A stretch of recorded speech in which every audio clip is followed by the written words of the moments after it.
Salam dan bahagia. Assalamualaikum warahmatullahi wabarakatuh. Shalom, Om Swastiastu, Namo Buddhaya, salam kebajikan. Pada hari ini kita akan mulai membahas tentang budaya positif yang akan kita lakukan diseminasi pada sebentar. Nanti akan ada beberapa tahapan yang akan kita lalui dalam proses belajar dari hari ini.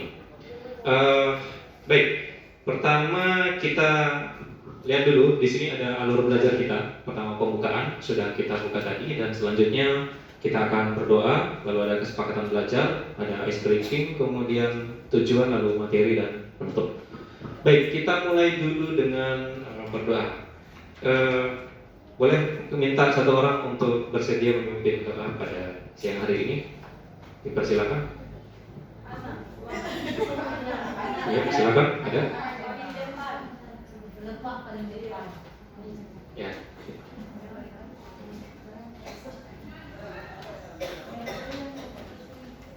Terima kasih. Sebelum kita memulai kegiatan kita pada siang hari ini, mari kita berdoa. Izinkan saya berdoa menurut agama saya, itu agama Kristen. Terima kasih Tuhan, terima kasih Bapa buat penyertaan dalam kehidupan kami, sehingga kami berdua bersama tiga saat ini kami boleh berkumpul di tempat ini dengan suatu kegiatan yang akan kami lalui sebentar. Kiranya Tuhan tolong, Tuhan berkati baik kami maupun narasumber yang akan memberikan materi pada saat ini. Tuhan memberikan hikmat dan kemampuan selalu buat kami semua. Terima kasih Bapa, kami serahkan semuanya ke dalam tangan-Mu, dalam nama Tuhan Yesus kami berdoa. Haleluya.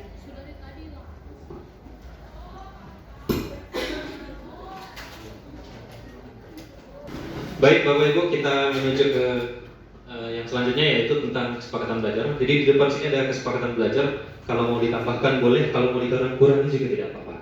Yang pertama, kita memperhatikan saat belajar. Kemudian kita mengangkat tangan bila ingin bertanya atau menanggapi. Kemudian pertanyaan harus sesuai konteks, singkat, padat, dan jelas. Lalu menyampaikan izin keluar bila ada keperluan di luar ruangan. Ada yang ingin menambahkan, mengurangi, boleh, silakan. Sudah? Sepakat semuanya? Baik, kita lanjut ya. Nah, ini ada tujuan hari ini kita belajar. Yang pertama adalah peserta memahami teori kontrol, motivasi intrinsik, nilai-nilai kebajikan universal dan disiplin positif. Lalu peserta dapat membedakan hukuman, konsekuensi, dan restitusi. Lalu selanjutnya peserta dapat menerapkan budaya positif melalui pembuatan keyakinan kelas dan praktik restitusi dalam menyelesaikan masalah murid. Oke, kita mulai dengan materi pertama, yaitu tentang disiplin positif. Oke. Jadi mari kita bermain sambil melakukan ice breaking ya. Jadi kita akan bermain dulu. Saya mengundang dua orang yang bersedia datang ke depan sini. Ayo. Ibu Tirsa mungkin. Nanti ada arahan di sini permainan. Mari Ibu Tirsa, boleh? Kemudian Ibu Nina, mari.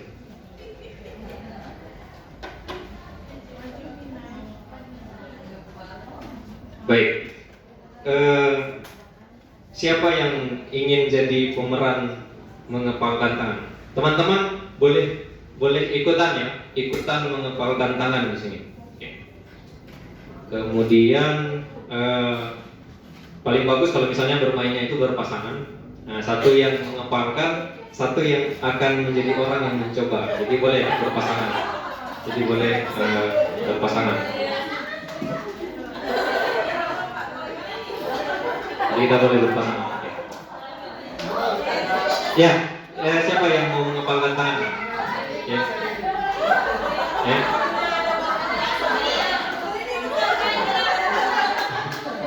Oke, siap. Udah fokus ya. Nah, siapa yang mengepalkan? Ica. Oke, perhatikan teman-teman. Sekarang tugas yang mengepalkan tangan adalah, andaikan di dalam terempet tangan ini, di tangan kita ini, ada kita memegang sesuatu yang sangat berharga bagi diri kita. Mau itu barang, mau itu prinsip, mau itu pasangan atau apa aja. Pokoknya yang paling berharga menurut orang ada di dalam tangan sini. Oke? Nah, sekarang tugasnya orang yang satunya lagi ini adalah mencoba meminta untuk membuka tangan ini. Jadi misalnya, boleh pakai cara, misalnya membujuk boleh, memaksa boleh, mengancam boleh, apa aja, yang penting dia harus dibuka dengan kesediaannya, bukan mau diambil terus dibuka, bukan. Dia harus membuka dengan kesediaannya. Mungkin bisa oh mau kasih uang 50.000, mau nggak buka? Gitu. Nah, gitu. Apapun boleh gitu caranya. Oke? Kita mulai ya. Kita mulai dari sekarang. Kita coba dulu ke dua orang yang di depan sini. Teman-teman boleh sambil mencoba, siap-siap mengepalkan tangan. Ya, kenapa? Silakan mic diserahkan kepada Ibu Nina. Mungkin Ibu Nina akan mencoba bagaimana ya? Menggelitik juga boleh.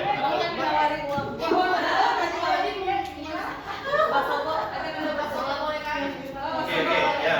Coba di depan nih. Pinjam sarai. Boleh apa? Kak Ica, kalau Kak Ica mau buka, Kak Ica ke tangan, kita yang bikin soal bahasa Indonesia untuk ujian akhir semester. Kalau itu Kak Ica, kita kasih 2 kali lipat.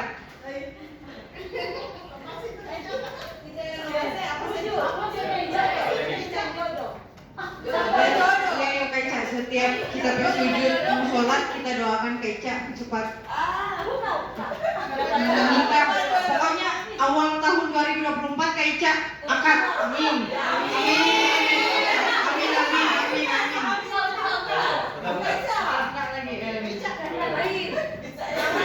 Silakan. Boleh, silakan. Boleh. Baik. Teman-teman sudah mencoba? Saya kasih waktu 1 menit untuk mencoba. Silakan. Ya, silakan dicoba ke teman yang di sebelahnya. Coba kepalkan tangan, lalu dicoba. Coba bujuk, paksa boleh, digelitiki juga boleh. Bagaimana? Oke. Membuka kalau orangnya bersedia. Oke, cukup. Oke, cukup ya. Cukup. Oke. Nah, sudah. Nah, perhatikan dari kegiatan tadi, saya ingin bertanya ke Ibu Yeli ya. Ibu Yeli, saya ingin bertanya. Kira-kira siapa yang memegang kendali terhadap tangannya kita? Siapa ya? Oke, kita sendiri. Boleh nanti. Oke, kalau dari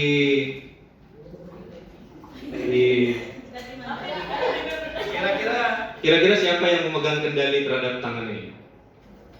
Orang pede diri sendiri, betul, bagus.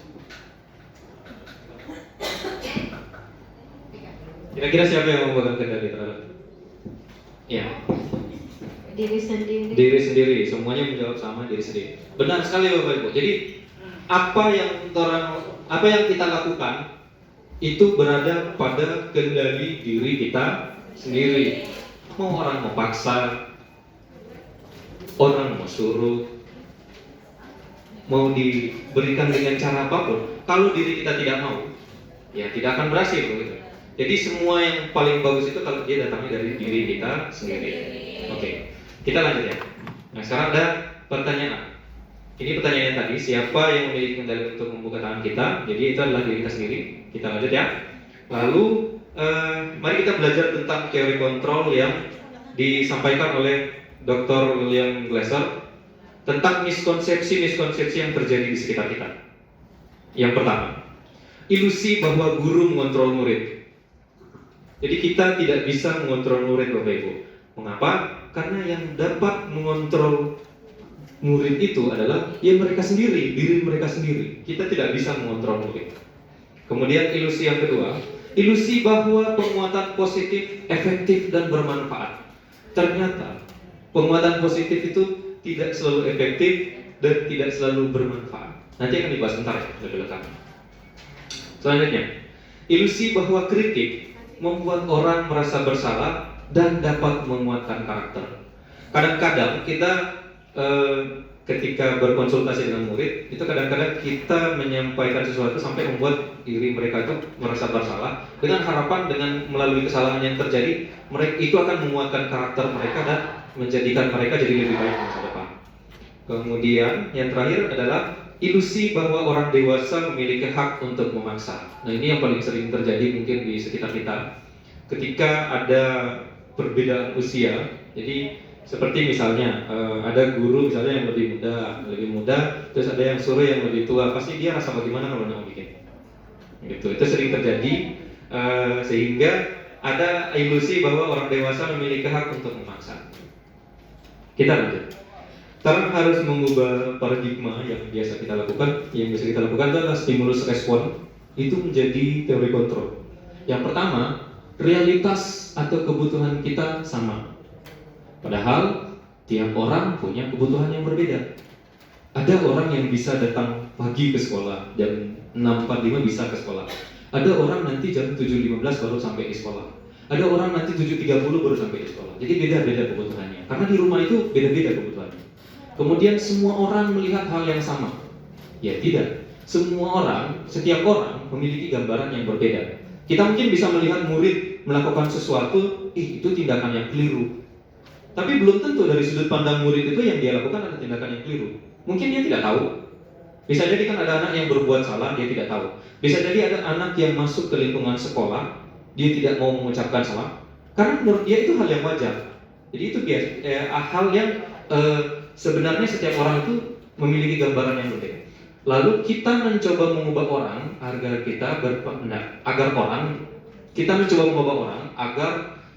berpandangan sama dengan kita. Padahal tidak. Kita harus berusaha memahami pandangan orang lain tentang dunia. Dikarenakan sudut pandang setiap orang itu berbeda, kita harus mencoba mengerti dulu orang lain. Jadi kadang kita melihat bahwa anak ini seperti ini. Kita terang belum pernah jadi anak itu. Dia punya dunia yang berbeda dengan kita. Gitu. Jadi kita harus berusaha memahami ini anak ini sebenarnya kebutuhannya apa. Lalu perilaku buruk dilihat sebagai suatu kesalahan. Semua perilaku memiliki tujuan. Nah, misalnya ada murid yang tidak masuk kelas. Mungkin itu perilaku buruk ya. Kita sepakat bahwa ketika ada pembelajaran murid itu tidak masuk kelas, itu adalah perilaku yang buruk. Tetapi biasanya yang anak itu lakukan, biasanya mereka memiliki tujuan. Lapar misalnya, bosan di dalam kelas, lelah, ngantuk, panas, dan sebagainya. Kita harus melihat bahwa semua perilaku itu memiliki tujuan.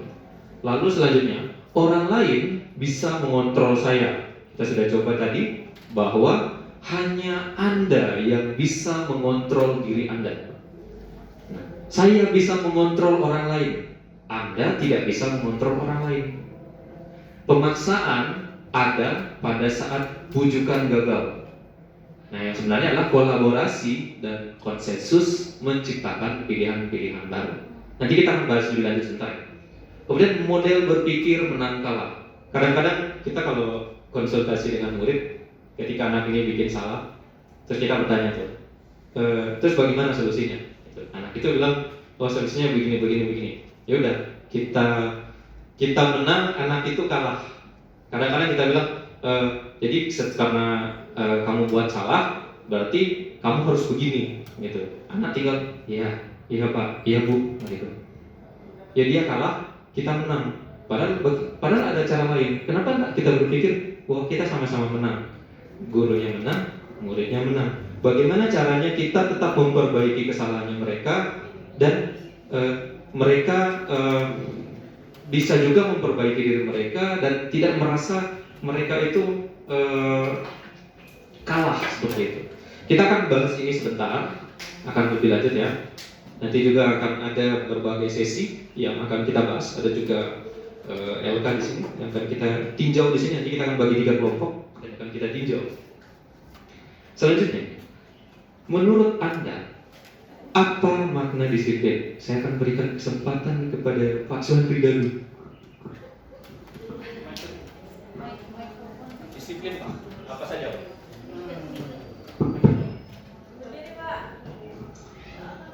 terima kasih atas kesempatan. Menurut saya disiplin ya, menaati aturan yang sudah disepakati bersama. Oke, terima kasih. Pak Victor, disiplin. Oke, terima kasih atas kesempatan. Menurut saya makna disiplin adalah membuat seseorang atau siswa menjadi yang lebih baik. Terima kasih. Pak Ferdi, boleh? Disiplin, Pak.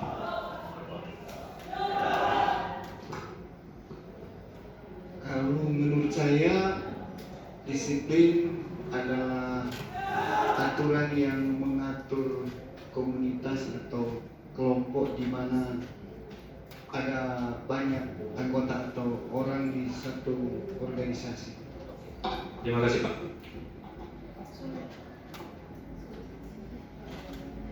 Oke. Bapak Ibu, mari kita memilih dua pernyataan di depan. Jadi akan ada dua arti tentang disiplin di depan. Lalu Bapak Ibu akan saya berikan kesempatan untuk memilih pernyataan satu atau dua. Nanti kita bersama-sama angkat tangan ya. Satu, dua, gitu. Sama-sama angkat tangan. Tapi dibaca dulu dalam hati. Tidak usah dibahas dengan teman-teman yang lain. Gitu. Oke. Ini yang pertama, dibaca ya dalam hati. Jadi disiplin dimaknai sebagai sesuatu yang dilakukan seseorang pada orang lain untuk mendapatkan kepatuhan. Kita cenderung menghubungkan kata disiplin dengan ketidaknyamanan karena itu ada aturan-aturan. Ya. Yes. Oke, itu makna yang pertama. Sekarang makna yang kedua. Disiplin berarti tindakan yang dilakukan oleh diri sendiri, bersedia bertanggung jawab terhadap apa yang dilakukan karena berdasarkan pada tindakan dan nilai-nilai kebajikan. Saya hitung sampai 3, mari kita angkat tangan. Yang angkatan 1 ada 2 ya. 1, 2, 3. Silakan. 2. Oke, kita sepakat bahwa kita semua memilih 2. Turun tangan. Baik, terima kasih Bapak Ibu. Jadi kita semua sepakat bahwa disiplin akan muncul kalau datangnya dari dalam diri. Begitu, dari dalam diri. Mau sebagus apapun aturan yang kita buat, tapi kalau aturan itu tidak sampai ke diri mereka, itu tidak akan berhasil.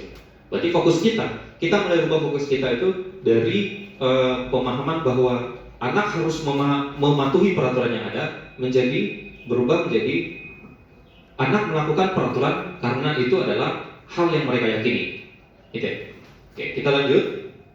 Nah, sekarang kita bahas dulu tentang nilai-nilai kebajikan.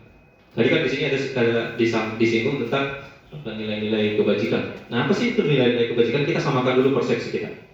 Nilai-nilai atau prinsip. Nah, nilai-nilai kebajikan adalah nilai-nilai atau prinsip-prinsip mulia yang dianut seseorang serta diterima dan dipahami secara umum. Misalnya, mandiri, semua mengerti apa itu mandiri.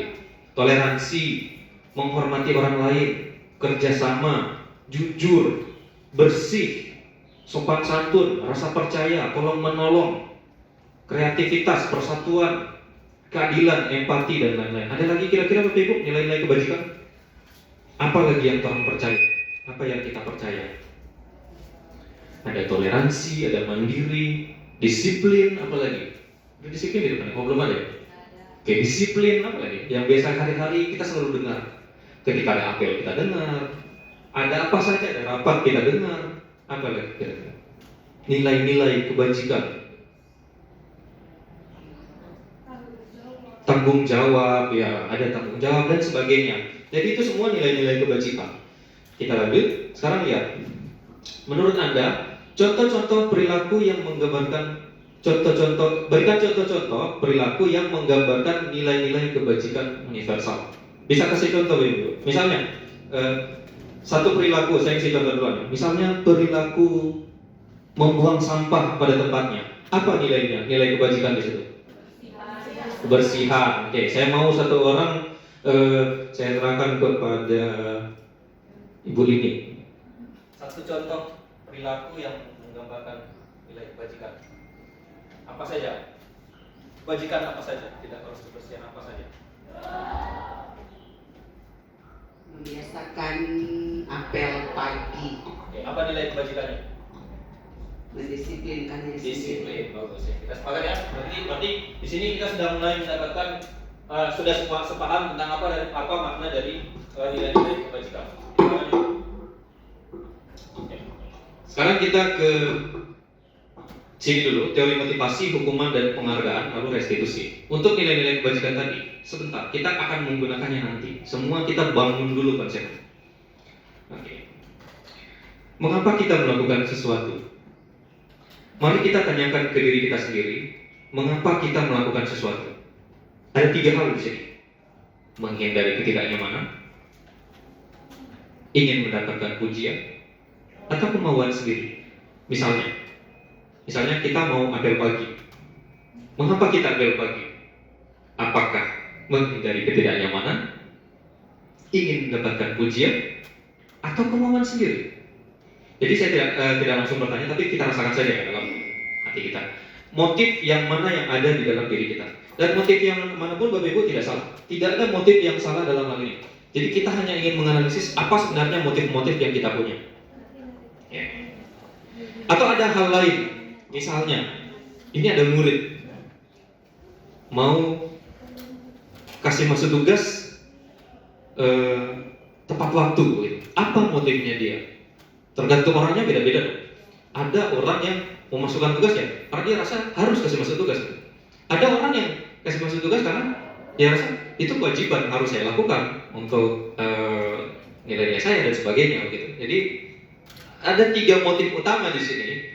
Jadi biasanya adalah untuk menghindari ketidaknyamanan. Yang kedua tuh mendapatkan penghargaan. Yang ketiga itu adalah kemauan sendiri. Nah sekarang mari kita pikirkan tentang diri sendiri. Anda sedang berada di dalam kelas ini mengikuti materi budaya positif. Teman-teman sekarang ada di dalam sini, sementara mengikuti materi sekarang ini. Mengapa Anda bersedia ada di dalam sini? Jadi rasakan saja dalam hati teman-teman. Apakah karena ada hukuman bila tidak mengikuti? Apakah ada hadiah atau penghargaan setelah mengikuti kegiatan ini? Atau karena ingin mendapatkan pengetahuan baru? Ya saya tidak bertanya ya, di dalam hati saja begitu. Jadi atau karena ingin mendapatkan pengetahuan baru dan menerapkannya pada murid. Jadi silakan kita tinjau dari dalam hati kita. Dan Bapak Ibu, dalam suatu proses biasanya motif kita akan berubah. Misalnya, saya tidak mau ikut pertemuan ini karena ketika saya ikut pertemuan ini mungkin, saya takut nih nanti dapat hukuman gitu. Tapi dalam prosesnya mungkin ada hal-hal yang berubah sepanjang pembelajaran, ada hal-hal yang menurut Anda perlu didapatkan sehingga motif itu berubah. Anak-anak sekolah seperti itu Bapak Ibu.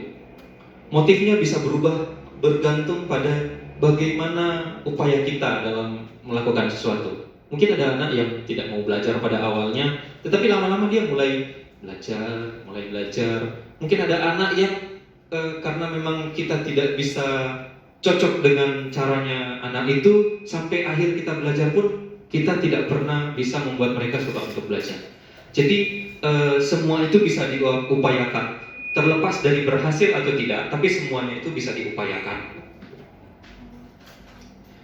Apa dampak 3 motivasi tersebut pada diri Anda? Oke. Jadi kalau misalnya karena takut mendapatkan hukuman, apa dampak motivasinya dalam diri kita? Ada dampaknya dalam diri kita. Kemudian kalau untuk mendapatkan penghargaan, apakah ada dampaknya? Tidak. Kemudian apabila dilakukan atas kemauan diri sendiri, ada dampaknya atau tidak? Gitu ya. Nah, lanjut. Nah, ada satu kasus yang pertama, diperhatikan ya Bapak Ibu. Yang pertama, Raffi terlambat datang 20 menit ke sekolah. Kemudian pelajaran biologi telah dimulai.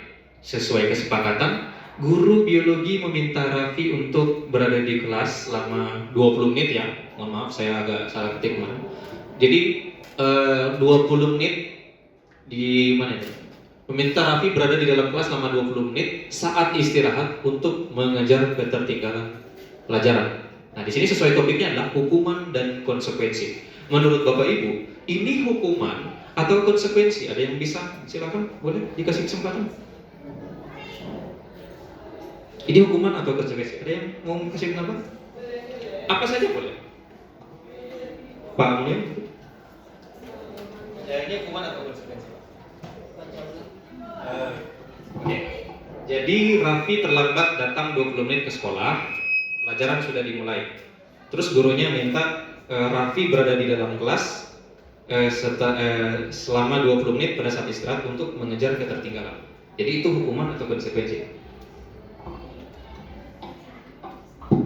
Baik, untuk kasus seperti ini menurut saya ini adalah suatu konsekuensi. Siapa lagi? Mencilik? Itu hukuman, menurut mencilik itu hukuman atau konsekuensi? Baiklah, jadi ini dilihat dari deskripsinya, ini adalah bentuk konsekuensi karena ini sudah menjadi kesepakatan. Kesepakatan ya. Oke, kita lanjut. Kasus kedua.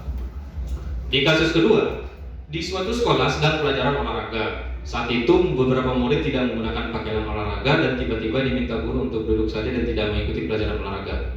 Kira-kira ini hukuman atau konsekuensi? Bedanya di mana? Bedanya di mana? Ya, silakan.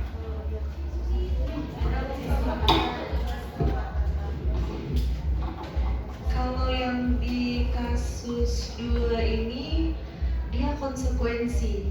Karena konsekuensi ketika dia tidak pakai baju olahraga, konsekuensinya dia tidak bisa mengikuti olahraga. Tapi kalau yang di pertama itu adalah hukuman. Karena yang seharusnya dia istirahat, dia tidak bisa istirahat. Baik Bapak Ibu, sebenarnya di sini bergantung pada definisi kita sendiri. Oke? Mau yang mana hukuman itu konsekuensi itu bergantung pada definisi kita sendiri. Di sini maksud saya adalah melakukan penyamaan persepsi dulu, yang mana hukuman, yang mana konsekuensi, agar sebentar nanti ada materi lanjutan kita sudah paham bahwa yang ini hukuman, yang ini konsekuensi. Ciri-cirinya seperti apa? Kita akan menggunakan definisi yang ada di sini ya. Kita akan menggunakan definisi yang ada di sini. Oke. Nah, ini yang hukuman. Nah, disiplin, semuanya tindakan disiplin ya. Hukuman itu penindakan disiplin. Konsekuensi juga penindakan disiplin. Jadi yang pertama, disiplin dalam bentuk hukuman bersifat satu arah dari pihak guru yang memberikan dan murid hanya menerima suatu hukuman tanpa melalui suatu kesepakatan atau pengarahan dari guru baik sebelum dan sesudahnya. Hukuman yang diberikan bisa berupa fisik maupun psikis dan murid atau anak disakiti oleh perbuatan atau kata-kata. Kita ambil kata kuncinya ya. Kita sepakati dulu sama-sama yang mana hukuman, mana konsekuensi. Kalau hukuman dia tidak ada kesepakatan. Oke? Ketika dia tidak ada kesepakatan itu akan menjadi hukuman. Nah, kalau konsekuensi bedanya adalah dia ada ukurannya. Nah, konsekuensi sudah terencana dan sudah disepakati atau dibahas dan disetujui oleh guru dan murid. Umumnya bentuk-bentuk konsekuensi dibuat oleh pihak guru atau sekolah dan murid sudah mengetahui sebelumnya konsekuensi yang akan diterima bila ada pelanggaran. Pada konsekuensi, murid tetap dibuat tidak nyaman untuk jangka waktu yang pendek.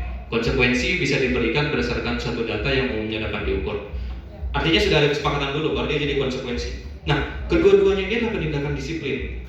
Ini penindakan disiplin, tetapi sifatnya adalah mengontrol orang lain. Kita sudah bahas di pertama bahwa kita tidak bisa mengontrol orang lain. Nah, ketika kita melakukan satu proses untuk mengontrol orang lain, mungkin kelihatannya efektif Bapak Ibu, namun hanya untuk jangka pendek. Beberapa waktu kemudian, anak tersebut akan mengulang lagi ketika menurut mereka itu sudah cukup aman untuk melakukan lagi. Oke? Seperti itu. Oke, apa pendapat Anda tentang memberi penghargaan kepada murid? Ya, siapa ini?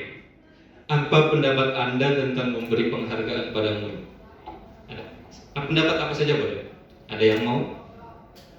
Ibu Ika? Apa pendapat Anda tentang memberi penghargaan kepada murid? Pendapat saya tentang pemberian penghargaan kepada murid itu, dengan kita memberi penghargaan, maka murid itu bisa lebih excited untuk melakukan hal-hal yang positif. Ibu Sus, Apa pendapat Ibu tentang memberi penghargaan pada murid? Memberikan penghargaan kepada murid itu seperti memberikan motivasi kepada siswa itu, peserta didik itu sendiri. Baik, terima kasih. Nah ini dia. Perhatikan kasus berikut. Jadi satu kasus nih di SD. Ibu Anas, guru kelas 2 SD, mendapatkan suatu masalah. Murid-muridnya tidak bisa tertib berdiri antri di depan pintu kelas dan selalu berebut masuk ke dalam kelas setelah jam istirahat selesai. Nah, akhirnya Bu Anas berpikir cepat dan mengandalkan stiker bintang. Setiap murid-muridnya akan masuk kelas usai jam istirahat. Bu Anas akan mengiming-imingi murid-muridnya dengan stiker bintang. Siapa yang dapat berdiri lurus dan berbaris rapi antri di depan pintu dapat bintang dari Bu Anas. Hal ini terus dilakukan Bu Anas beberapa minggu karena cukup berhasil membuat murid-murid yang berdiri rapi antri di depan kelas. Suatu saat Bu Anas sakit dan terpaksa digantikan Pak Heru. Pak Heru tidak mengetahui tentang stiker bintang dan benar saja pada saat mau masuk kelas usai jam pelajaran istirahat, murid-murid kelas 2 kembali berebutan masuk kelas. Apa yang terjadi dan mengapa ini terjadi? Saya mau bertanya ke siapa ya? Saya mau bertanya ke Ibu Ana.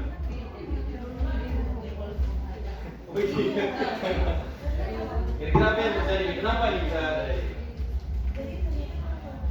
Karena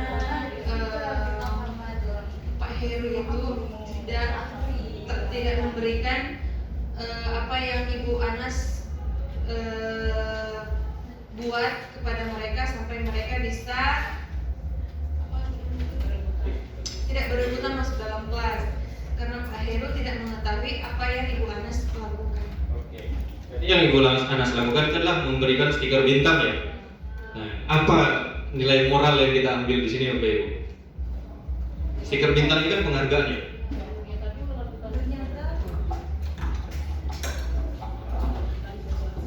Ternyata siswa itu melakukan tuh berdasarkan hadiah, berdasarkan penghargaan yang diberikan.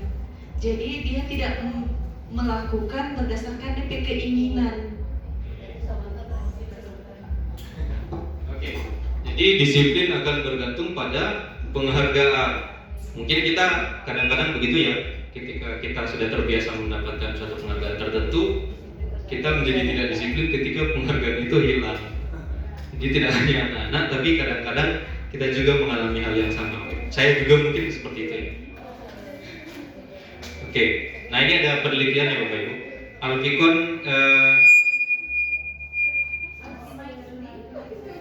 Alfikon di sini mengemukakan bahwa baik penghargaan maupun hukuman adalah cara-cara mengontrol perilaku seseorang yang menghancurkan potensi untuk pembelajaran yang sesungguhnya. Mau itu penghargaan, mau orang kasih hukuman, itu cara untuk mengontrol perilaku orang lain. Padahal yang kita sudah bahas dari awal sekali bahwa yang mengontrol diri kita adalah diri kita sendiri. Dan kita mencoba mengontrol orang lain, maka dia tidak akan berefek dalam jangka panjang. Begitu kesimpulannya. Kita lanjut. Oke, ini ada hasil penelitiannya. Hasil penelitian dari si Alfikon tadi. Jadi penghargaan efektif jika menginginkan seseorang melakukan sesuatu yang kita inginkan dalam jangka waktu pendek. Jadi tidak misalnya kalau kita sekarang ada istilah pembelajaran sepanjang hayat kan, ya dalam jangka waktu pendek ini mungkin efektif, tapi tidak dalam jangka waktu panjang. Selanjutnya, jika kita menggunakan penghargaan lagi dan lagi, maka orang tersebut akan bergantung pada penghargaan yang diberikan serta kehilangan motivasi dari dalam. Jika kita mendapatkan penghargaan untuk melakukan sesuatu yang baik, maka selain kita senantiasa berharap mendapatkan penghargaan tersebut, kita pun menjadi tidak menyadari tindakan baik yang kita lakukan. Kadang kita sebenarnya sudah berbuat baik. Saya kasih contoh ya.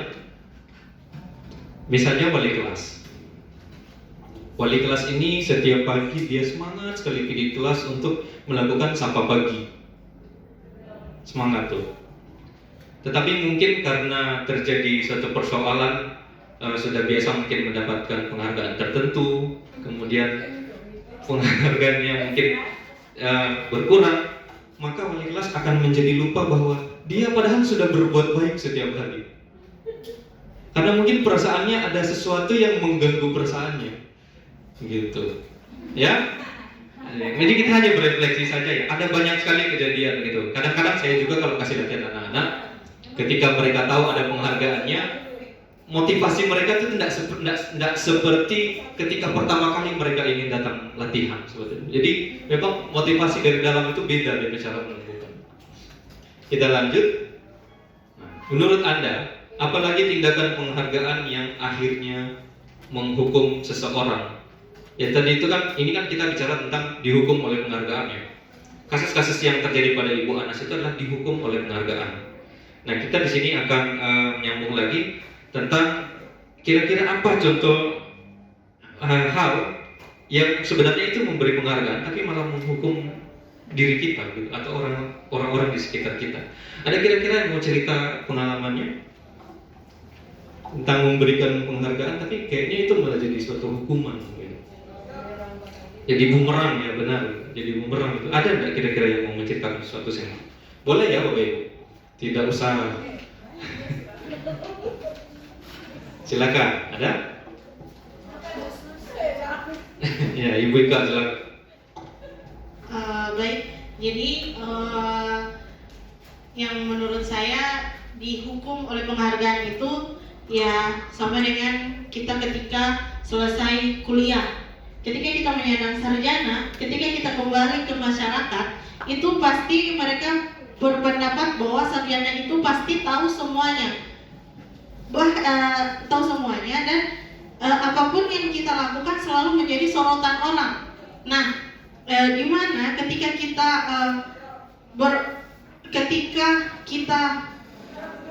selesai kuliah itu, ketika kita balik, oh ya udah sarjana, pasti udah banyak pengalaman, banyak ilmu yang dia tahu. Padahal belum tentu juga, karena selama 4 tahun itu kita hanya kuliah kuliah sesuai dengan jurusan yang kita pilih. Kita tidak kuliah yang namanya tata boga dan sebagainya. Jadi menurut saya ya yang itu pun salah satu yang saya alami. Sekian, terima kasih. Baik, terima kasih. Oke, kita lanjut ya. Nah, dari penelitiannya Alfikon tadi, selain tidak efektif untuk jangka panjang, ada hal lain, yaitu penghargaan itu menghukum. Oke, penghargaan menghukum mereka yang tidak mendapatkan penghargaan. Misalnya sistem ranking. Biasanya yang paling tersakiti hatinya itu yang ranking 2. Padahal bagus loh itu. Jadi seperti itu ya. Kadang penghargaan itu bisa menghukum orang yang tidak mendapatkan yang terbaik. Lalu memberikan penghargaan dan hukuman adalah hal yang sama, karena keduanya mencoba mengendalikan perilaku seseorang. Selanjutnya, karena orang pada dasarnya tidak suka dikendalikan, dalam jangka waktu yang lama, penghargaan akan terlihat sebagai hukuman.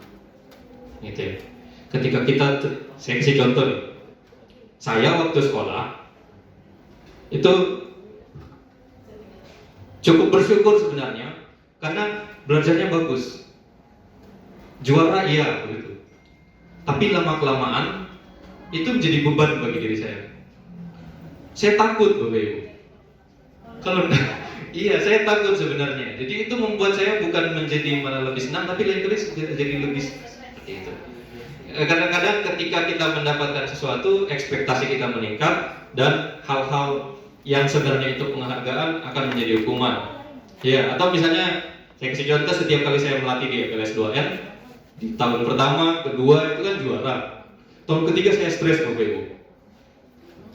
Bagaimana kalau tidak juara? Padahal tidak apa-apa. Karena kan dalam hati saya berpikir bahwa yang terpenting ketika festival itu kita berbuat karya gitu. Tapi kadang-kadang ada beban tambahan yang jatuh di pikiran saya. Seperti itu ya. Jadi penghargaan itu kadang-kadang dalam waktu yang lama malah akan jadi hukuman. Jika suatu penghargaan diharapkan, namun Anda tidak mendapatkannya, Anda akan merasa dihukum. Jadi mungkin kita dijanjikan oleh suatu penghargaan, terus kita tidak dapat tuh penghargaan itu. Nah, lama-lama kita akan merasa kayak dihukum. Seperti itu ya. Ini hanya 2 dari banyak sekali penelitiannya. Nanti kita akan bahas. Nah, di sini ada motivasi intrinsik. Motivasi, kita sepaham dulu ya, bahwa motivasi intrinsik adalah motivasi yang datang dari dalam diri. Saat seorang anak belajar untuk pertama kali menggabungkan huruf-huruf dan kata-kata, serta menyadari bahwa ia dapat membaca, timbul pijar di matanya dan sebuah senyuman di wajahnya. Mungkin ibu-ibu ini yang paling sering lihat anak-anaknya waktu pertama kali belajar membaca. Nah, anak tersebut begitu gembira bahwa ia telah mempelajari dan menguasai suatu keterampilan baru. Kesadaran akan kemampuannya bahwa dia sudah dapat membaca sesungguhnya sudah merupakan suatu penghargaan. Dia merasa dia bisa, dan itu adalah penghargaan bagi dirinya. Jika kita memberikan penghargaan pada seorang anak saat ia sedang merasa bangga pada pencapaiannya sendiri, maka kita akan mengambil kegembiraan yang saat itu sedang dirasakan secara alamiah. Jadi, memberi penghargaan tidak salah, tapi mulai saat ini kita harus lihat dulu momentumnya. Biarkan mereka merasa bahagia atas apa yang mereka capai dulu, gitu. Seperti itu. Nanti baru kita bikin. Oke. Seperti itu ya, itu motivasi yang datang dari dalam. Nah, ternyata motivasi yang datang dari dalam itu adalah ketika kita merasakan kebahagiaan dalam mencapai sesuatu. Oke, tadi hanya ada 2 ya Bapak Ibu. Yang pertama yang sudah saya bahas itu adalah yang paling atas, pengaruh jangka panjang dan jangka pendek. Kemudian penghargaan itu menghukum. Jadi kan ada 2. Sebenarnya ada banyak penelitiannya lagi. Ada yang penghargaan tidak efektif, penghargaan merusak hubungan dan sebagainya. Nah, ini nanti akan saya kirimkan di grup dan Bapak Ibu bisa baca supaya lebih lengkap ya, karena kita dibatasi waktu agar bisa dapat pemahaman mengenai penelitian tentang penghargaan. Saya sangat suka penelitian tentang di bagian penghargaan menurunkan kualitas, karena mungkin pada saat membacanya saya juga merasa mengalaminya. Nanti coba akan saya kirimkan di grup sekolah mengenai materi tersebut. Lalu kita akan mulai mempelajari hal yang baru. Situ adalah restitusi. Nah, sebagai seorang guru, ketika murid Anda melakukan kesalahan, tindakan mana yang Anda pernah lakukan? Jadi mari kita berrefleksi Bapak Ibu. Dalam hati saya ya, dalam hati kita pikirkan, menunjukkan kesalahannya dan meminta kesalahannya baik, dan memintanya melihat kesalahannya baik-baik. Yang kedua, mengatakan kamu seharusnya tahu bagaimana kamu seharusnya bertindak. Yang ketiga, mengingatkan murid Anda akan kesalahannya yang sama di waktu sebelumnya. Biasa kan kita sudah kemarin bolos, sekarang begini. Itu kita ingatkan lagi. Keempat, bertanya, kenapa kamu melakukan sesuatu yang seharusnya tidak kamu lakukan? Yang kelima, mengkritik dan mendiamkannya. Kita rasakan dalam diri kita poin-poin mana yang kita semua termasuk saya lakukan. Oke? Baik. Kalau Anda melakukan tindakan-tindakan di atas, mungkin Anda akan membuat murid Anda merasa menjadi anak yang gagal. Jadi hati-hati. Jadi kita harus, saya juga harus hati-hati, termasuk saya. Kemudian pertanyaannya sekarang, bagaimana seharusnya respon kita bila ada murid melakukan kesalahan? Ini ada tentang restitusi ya. Restitusi adalah proses menciptakan kondisi bagi murid untuk memperbaiki kesalahan mereka, sehingga mereka bisa kembali pada kelompok mereka dengan karakter yang lebih kuat. Restitusi juga adalah proses kolaboratif yang mengajarkan murid untuk mencari solusi untuk suatu masalah dan membantu murid berpikir tentang orang seperti apa yang mereka inginkan dan bagaimana mereka harus memperlakukan orang lain. Nah, kita akan bahas ini restitusi pada bagian akhir materi ini. Yang penting kita sudah bangun semua dulu. sudah belajar disiplin positif, sudah belajar tentang penghargaan, hukuman, konsekuensi dan sebagainya. Kita akan gunakan semua konsep itu menjadi satu di bagian-bagian akhir materi ini. Nah, kita ke materi yang kita akan lakukan secara kita akan simulasikan materi ini. Oke? Kita akan melakukan pembuatan keyakinan kelas. Harapan saya keyakinan kelas ini nanti terutama wali-wali kelas, setelah ini kita akan buat keyakinan-keyakinan kelas di kelas masing-masing. Lalu kita akan mengumpulkan keyakinan-keyakinan itu menjadi keyakinan sekolah, supaya ketika kita melakukan restitusi, mereka tahu apa keyakinan yang harus mereka percayai. Nah, keyakinan ini berhubungan dengan hal yang sudah kita pelajari tadi. Nah, mengapa keyakinan kelas? Mengapa bukan peraturan kelas? Mengapa bukan kesepakatan kelas? Apa pentingnya dengan budaya positif? Mengapa ada peraturan untuk memakai helm saat berkendara? Saya ingin bertanya pada Ibu Dinda. Kenapa kita pakai helm saat berkendara?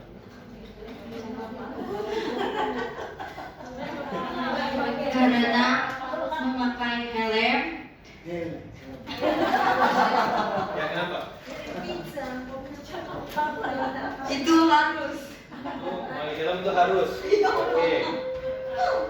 Kita ke Ibu Dinda. Ibu Ninda, sorry. Kenapa kita harus pakai helm? Ada dua.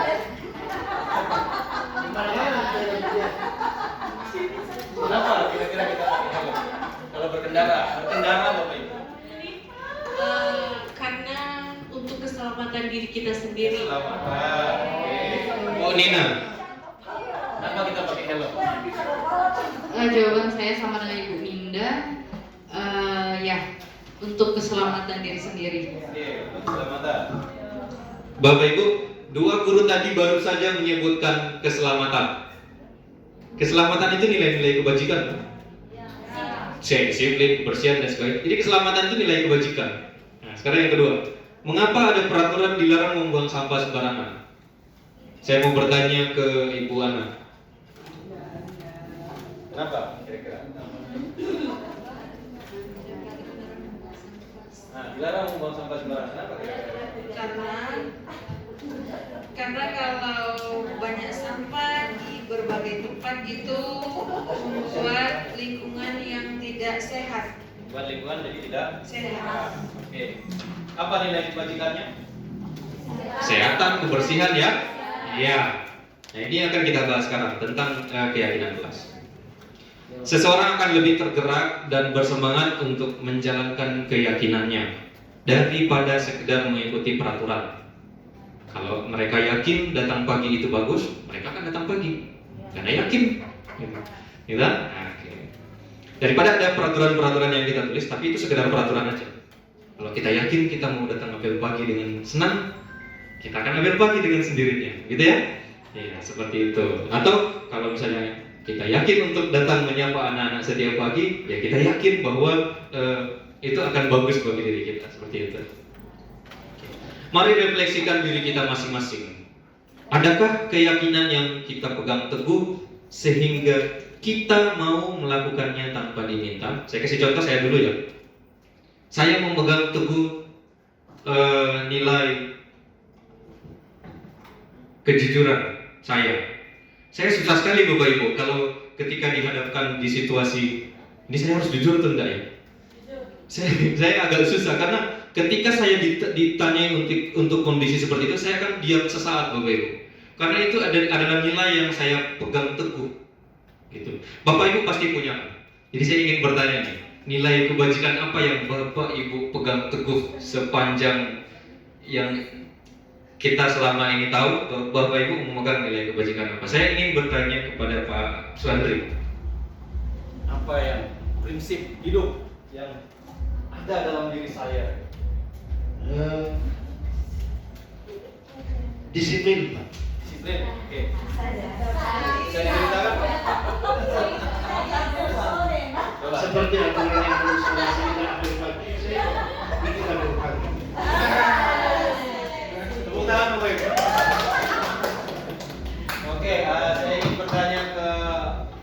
Lini ada nilai kebajikan apa kira-kira yang Ibu pegang, yang paling Ibu rasa itu ada pada diri Ibu yang ingin Ibu selalu lakukan? Yakin? Semangat, oke. Memberikan teladan kepada siswa untuk lebih cepat datang pagi, lalu diawali dengan wali kelasnya lagi yang datang lebih pagi. Oke. Jadi Ibu Lini berusaha menjadi teladan seperti ya. Oke. Jadi setiap kita di dalam sini itu punya nilai kebajikan yang kita pegang teguh, Bro. Prinsip yang apapun yang terjadi, ya saya harus seperti itu. Kadang prinsip itu dari sudut pandang orang lain itu tidak sesuai. Itu kenapa sih Pak Guru ini, Ibu Guru ini selalu melakukan itu? Padahal kita santai aja sebenarnya, tidak usah seperti itu gitu. Tidak begitu dari sudut pandangnya orang tersebut, Bapak Ibu. Orang memegang nilai-nilai keyakinan yang ada dalam dirinya. Nah, kalau kita berhasil memasukkan keyakinan itu ke anak-anak, barulah anak-anak itu akan berubah dengan sendirinya.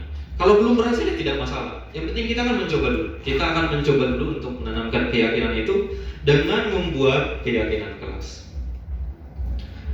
Oke, masih ingat tentang nilai-nilai kebajikan tadi yang kita pelajari sebelumnya? Mari kita berefleksi. Yang pertama ini nilai kebajikan apa kira-kira? Ya, bersama-sama saja. Kembalikan barang ke tempatnya. Ini nih tanggung jawab. Kalau yang kedua, dilarang mengganggu orang lain. Empati bisa, oke. Lalu hadir di sekolah 15 menit sebelum pembelajaran dimulai. Disiplin. Lalu dilarang melakukan kekerasan.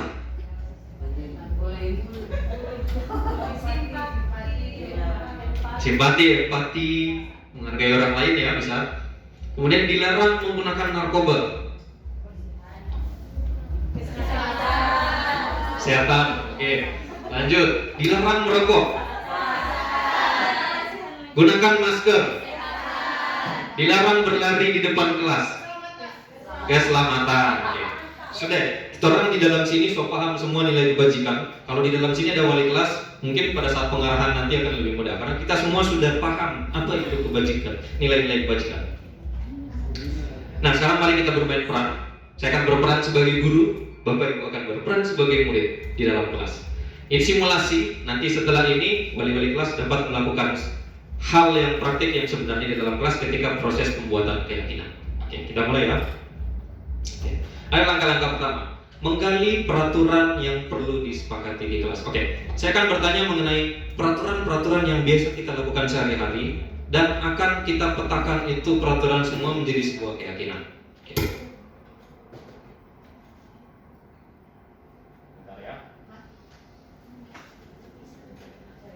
Oke, Bapak Ibu boleh menyebutkan peraturan apa saja yang kita selalu lakukan setiap hari, yang ingin kita tegakkan di dalam kelas, dan di sini Bapak Ibu harus berperan sebagai murid. Tidak menggunakan handphone di dalam kelas. Tidak menggunakan. Oh, tidak setuju. Oke, yang lain silakan. Boleh setuju. Jangan terlambat, gitu ya. Ke sekolah. Oke, ada lagi? Kebersihan, kelas. Tugas, menjaga kerapian pakaian. Petugas kelas. Ya nanti kan bisa digali, kita kan simulasi dulu sekarang ya. Oke, apa lagi? Menjaga kebersihan. Bersihan kelas. Tidak bolos. Kelas, apa lagi? Tidak bolos. Apa lagi Bu Ibu? Tidak ribut di kelas. Tidak ribut di kelas.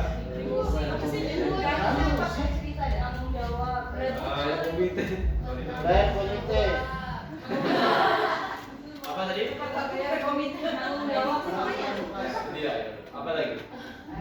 Posisikan diri sebagai anak. Mengerjakan tugas tepat waktu. Mengerjakan tugas tepat waktu. Ada satu guru impian sini. Apa Apa lagi? Kita coba cari 4 lagi ya. Tidak sering lupa. Hadir di sekolah gitu ya. Atau tidak sering apa gitu ya. Tidak masalah apapun boleh di sini untuk peraturan. Tidak sering apa? Apalagi Bapak Ibu? Tidak mencuri pulpen. Tidak mencuri pulpen.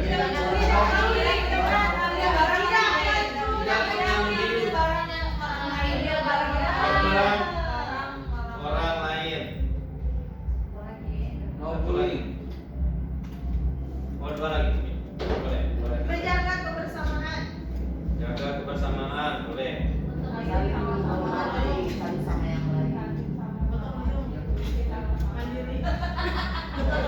Satu lagi.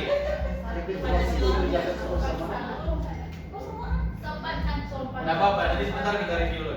Sopan, santun. Sekarang Bapak Ibu. Nah sekarang anak-anak, kira-kira dari poin 1 sampai 10 ini mana kira-kira yang ingin diperbaiki atau sebagainya, mungkin ada komentar semacamnya. Boleh, silakan.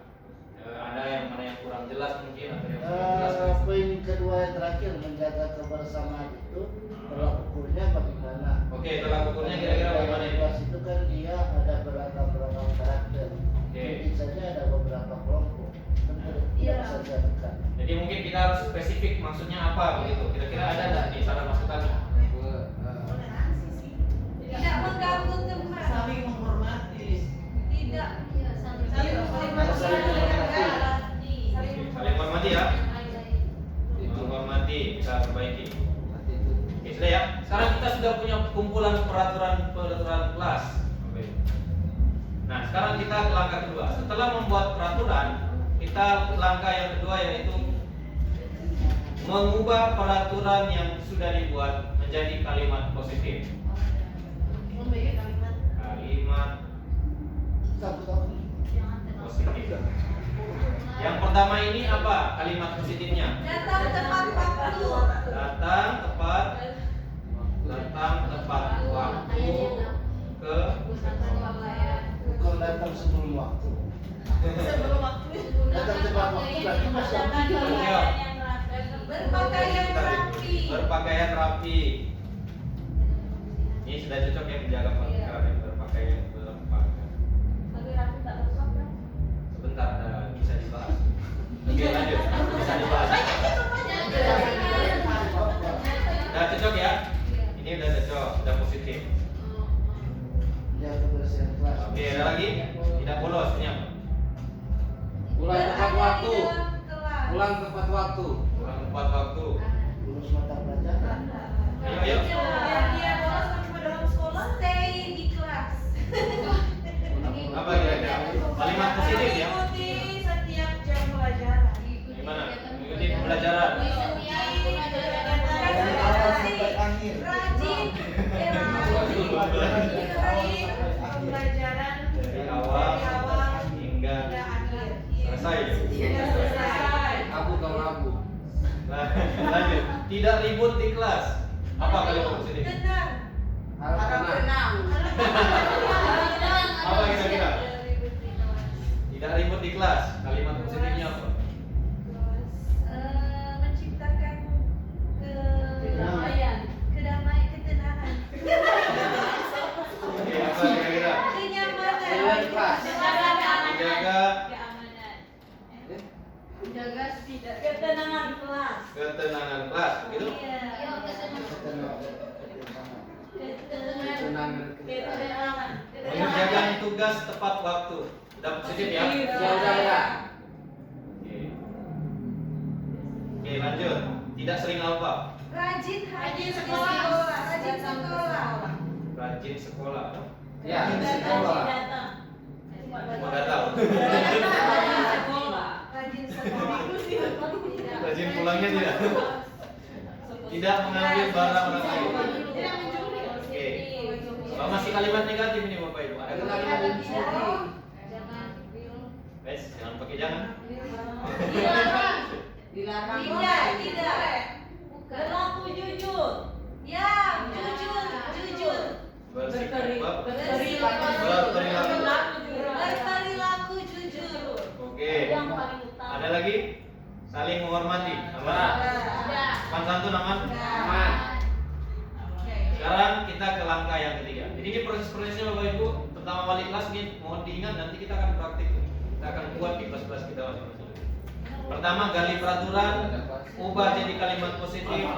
Lalu kita ke langkah selanjutnya itu menyarikan peraturan-peraturan yang sudah ada menjadi nilai keyakinan. Apa nilai-nilai keyakinannya? Jadi keyakinan. Keyakinan. Disiplin. Bagus sekali. Ada lagi? Keindahan.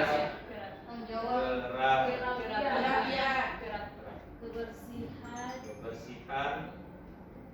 Ada lagi? Disiplin belajar, disiplin. Bagus. Ada lagi? Jaga ketenangan kelas. Nyaman. Kenyamanan. Tanggung jawab. Tanggung jawab juga. Jujur ya. Jujur belajar.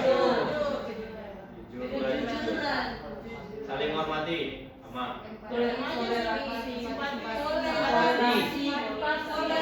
Toleransi bisa. Oke, boleh. Toleransi saling. Ini banyak ya, luas ya. Kalau yang ambil satu saja. Sopan santun. Sama. Ada yang mau diperbaiki Bapak Ibu silakan. Udah? Aman? Pas ya? Pas. Kita lanjut ke langkah keempat. Setelah ini semua ada, baru kita masuk ke sini.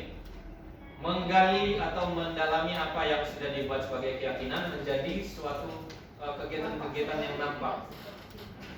Jadi yang pertama ini nampak seperti dan tidak nampak seperti. Misalnya kita akan pilih dua saja. Jadi nilai mana yang akan kita coba gunakan Bapak Ibu untuk disimulasikan? Sebenarnya kalau kita di dalam kelas kita akan rincikan ini satu-satu. Disiplin dengan apa? Tanggung jawab ya. Kita akan menggunakan disiplin dengan tanggung jawab untuk simulasi. Saya cari dulu filenya, kita ada di mana? Ini dia, kemudian aksinya. Salah ya? Seharusnya ya.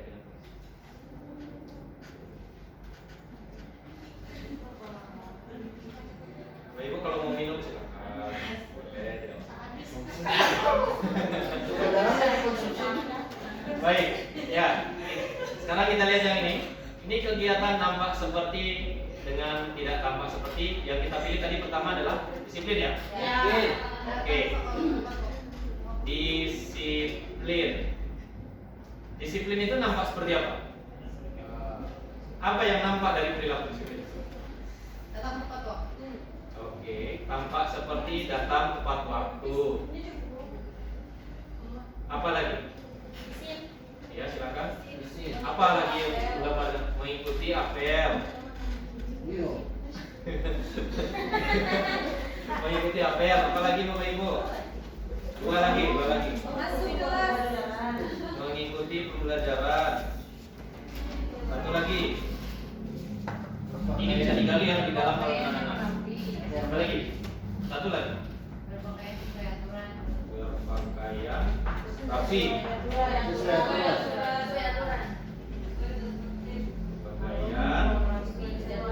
sesuai tata tertib ya. Oke, sekarang disiplin itu tidak tampak seperti apa? Tidak tampak seperti terlambat. Terlambat datang ke sekolah. Apa lagi?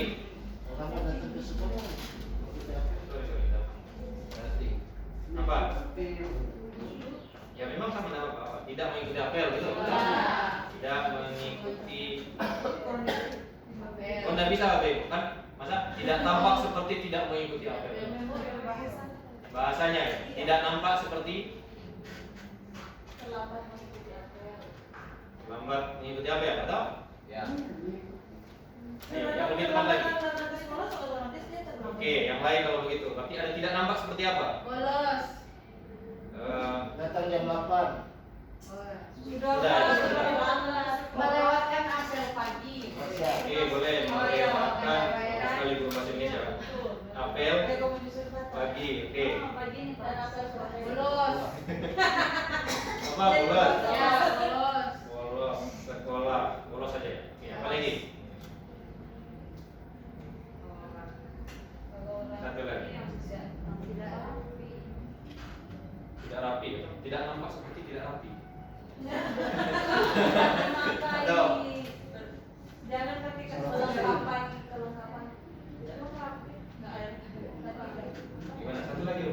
tidak harus ini ya, boleh lain. Hal lain boleh. Dia tidak harus nyambung. Tidak harus. Yang penting dia nampak seperti apa gitu. Disiplin itu tidak kelihatan, itu bukan begitu di sini. Itu. Kira-kira apa lagi? Satu lagi. Nanti gali di kelas itu, ketika di kelas kita gali. Satu lagi. Keluyuran di luar kelas. Keluyuran di luar kelas. Apa bahasanya?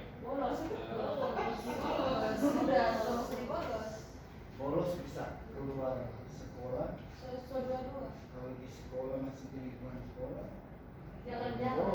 Bolos itu keluar dari sekolah. Tidak harus ya, apa lagi? Kalau tidak mengerjakan Bolos itu sangat kembali. Tanggung jawab. Oke, kita cukup 3 dulu ya. Kita cukup 3 dulu untuk tidak nampak seperti ini. Nah sekarang keyakinan ini bisa kita tulis dalam cara seperti ini. Boleh juga ditulis dengan cara yang lain. Dia pakai pohon seperti ini. Misalnya kita akan menggunakan tanggung jawab ya. Yang kedua, tanggung jawab. Oke. Terdengar seperti apa itu tanggung jawab? Kalimat-kalimat yang mungkin lewat di telinga kita itu seperti apa itu tanggung jawab?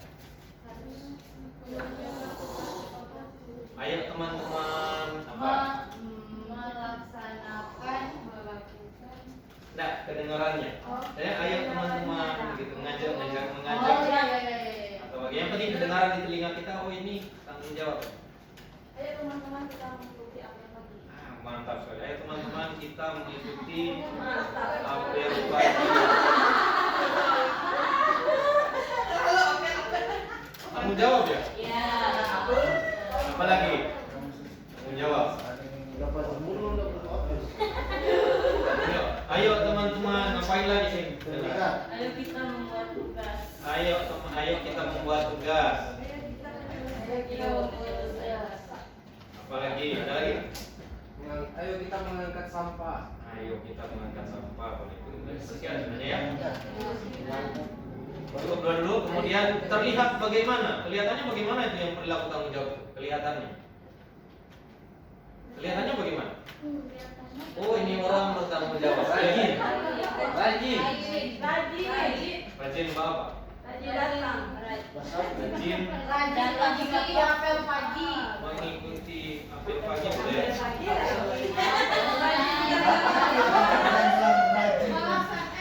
Menyelesaikan tugas tepat waktu. Terlihat menyelesaikan tugas tepat waktu. Tidak apa-apa, bisa kita kaji ulang. Oke, cukup dulu. Sekarang yang ini, perilakunya seperti apa itu orang yang bertanggung jawab? Sopan. Rajin Rajin lagi. Apa kira-kira begitu?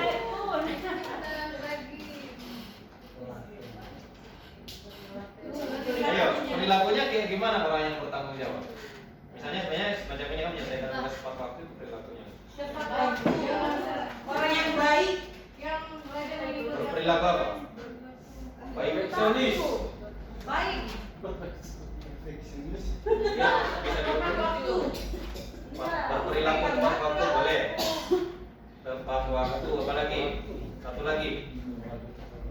Hati-hati nih tepat waktu. Tidak apa-apa, nanti kan bisa dikaji. Jangan apa-apa. Kasih lagi satu. Disiplin sudah masuk nilai kewajiban. Sudah lingkupnya sudah lebih dalam. Tanggung jawab. Apa? Satu lagi. Bersemangat. Bersemangat ngapain? Dalam melaksanakan apel.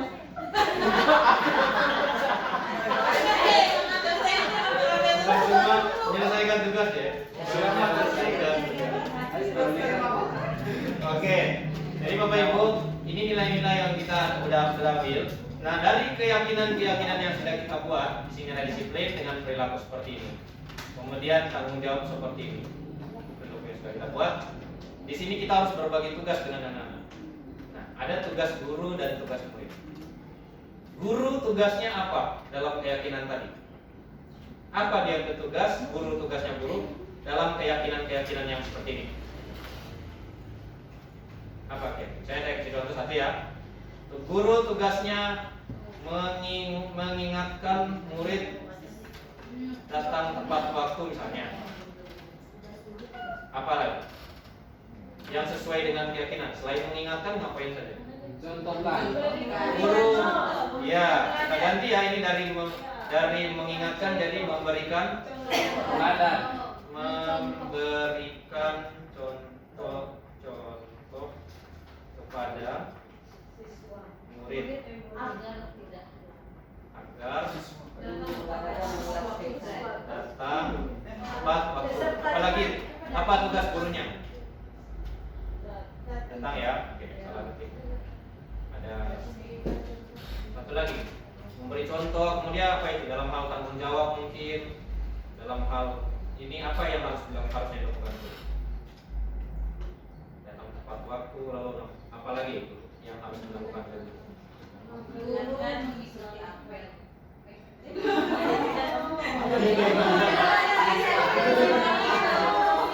Memotivasi siswa.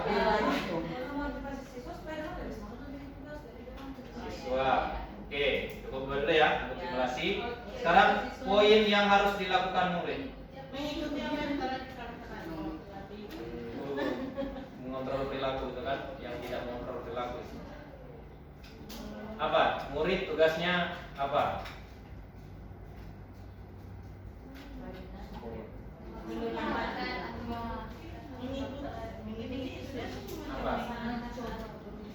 Apa kira-kira murid tugasnya apa? Berusaha datang tepat waktu saja dulu ya. Taati aturan. Oke, apa lagi? Belajar. Belajar. Motivasi diri sendiri. Belajar boleh ya, kalau tanggung jawab kan harus belajar. Oke, buat cukup ya. Nah, sekarang guru tugasnya bukan apa? Apa yang tidak boleh dilakukan guru? Menghukum ketika mereka, misalnya ya, menghukum boleh, menghukum murid, apalagi membuli,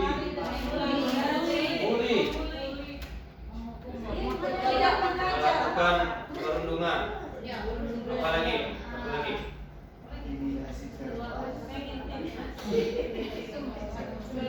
sudah sesuai. Oke, cukup ya. Untuk sekarang dua dulu simulasi. Nah, murid tugasnya bukan apa?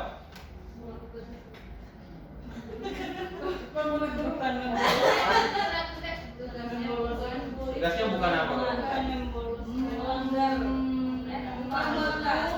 Sama murid. Ya. Kan ada satu orang mau datang stop Pak lambat, itu yang tangan lagi. Melakukan perundungan juga boleh sama enggak? Yang ada kaitannya dengan ini ya?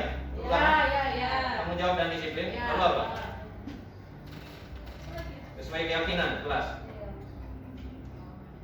Kalau keyakinan kelasnya disiplin sama tanggung jawab. Murid tugasnya bukan apa? Adu domba. Apa lagi?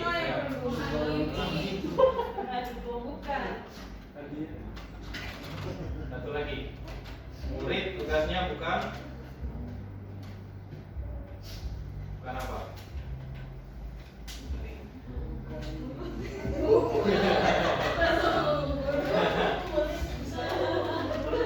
Bisa juga misalnya, saya kasih ide ya. Misalnya ketika tanggung jawab misalnya mencontek pekerjaan teman, bisa kan tanggung jawab juga tidak tanggung jawab. Berkeliaran di jam mata pelajaran. Berkeliaran.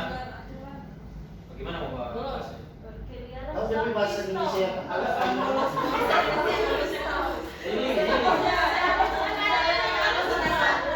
tidak mengikuti pembelajaran gitu saja. Oh iya. Jadi begitu Bapak Ibu ya. Kita sudah sampai di tahap akhir. Murid tugasnya bukan apa lagi?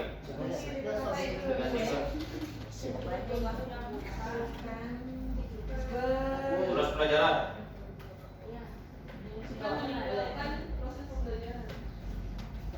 Tinggalkan pembelajaran. Kalau pulang kan tidak. Apa? Urus pelajaran dulu atau? Ya, oke. Jadi Bapak Ibu dalam dalam proses pembuatan ini, nanti kalau misalnya di pada saat keadaan yang sebenarnya, itu sebaiknya kita tetap harus mencoba mencari formulasi kata yang positifnya. Mungkin kita dalam saat ini ada perlu diperbaiki seperti menggunakan ini atau mana ya, ada di sebelah di bagian sini mungkin tidak nampak seperti ini atau seperti apa. Jadi kita harus memformulasikan bahasanya untuk tetap stay positif. Oke, kita lanjut.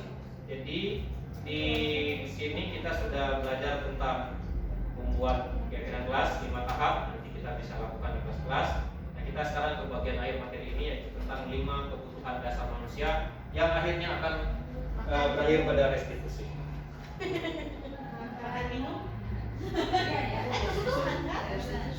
Ya, kita bahas dulu 5 kebutuhan dasar manusia. Oke. Nah, di sini ada satu kasus. Ibu Ambar, wali kelas 2 di SD Pelita Hati, sedang bingung menghadapi ulah salah satu murid di kelasnya, Doni. Beberapa anak di kelas 2A telah datang padanya dan mengeluhkan Doni yang seringkali meminta bekal makan siang mereka dengan paksa. Jika Anda menghadapi situasi seperti Ibu Ambar, apa yang akan Anda lakukan? Saya ingin bertanya kepada Ibu kalian. Bagaimana kalau ketemu murid seperti ini, Pak? Apa saja ya sesuai dengan ini?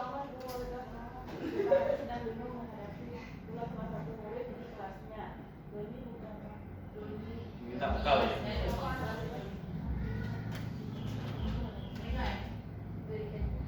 Ayo. Tolong lihat ketemu sebelah kami. Mungkin menurut saya, jika saya ada kelebihan uang, saya akan membelikan makanan kepada Doni.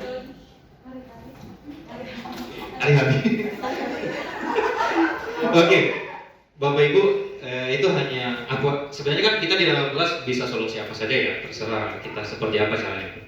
Nah, pertanyaan kedua, menurut apa? Kira-kira apa alasan Doni melakukan hal itu? Apa alasannya kira-kira? Lapar, apa lagi? Cari perhatian bisa. Tidak ada uang, oke.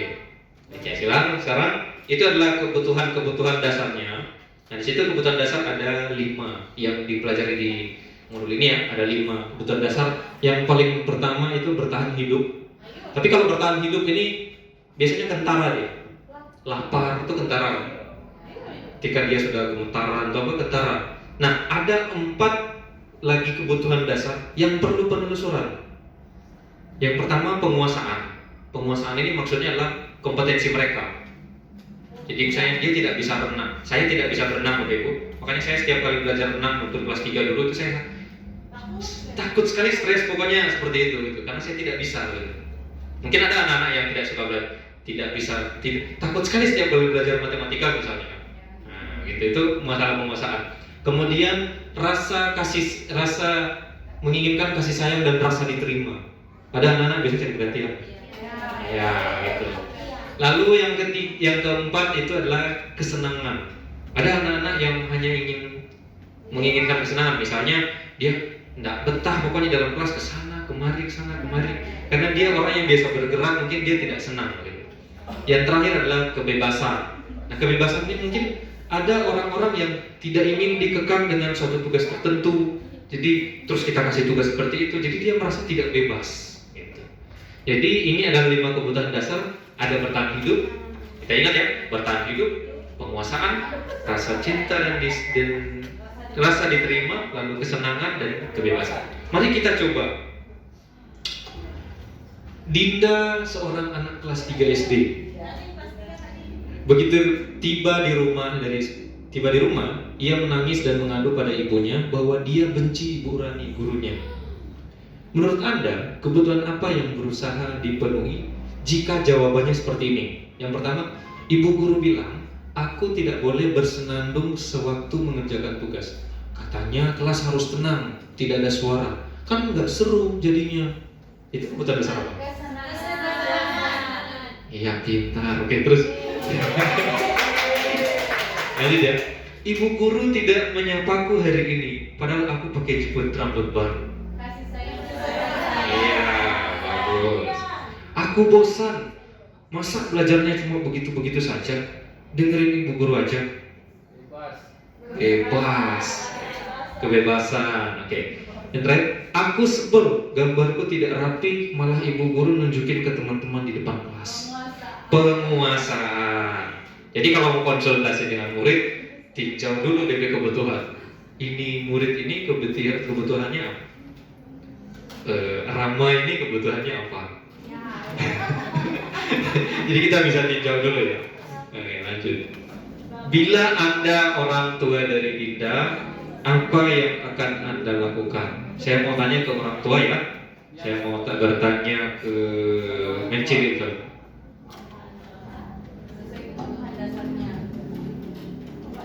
Sesuai kebutuhan dasarnya.